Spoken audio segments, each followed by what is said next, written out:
यदि मंत्री पद पे से कही था तो आगामी 30 वर्ष है तो मंत्री पद पे से मागु नथिले 30 वर्ष है से यही कथाटा कही आसुचंती कौशल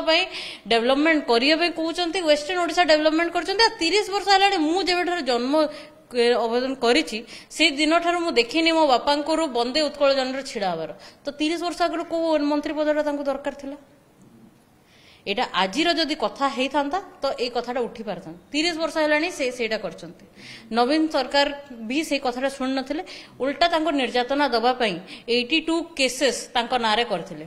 82 केसेस फॉल्स केसेस करथिले आ तांको किछि सपोर्ट देई नथिले आ तांको शत्रु हिसाब रे उडे टार्गेट करा हेतिला तो से दाबी उठे उठे ही आज लोकंक नेता लोक भल पाउचंती बोली से नेता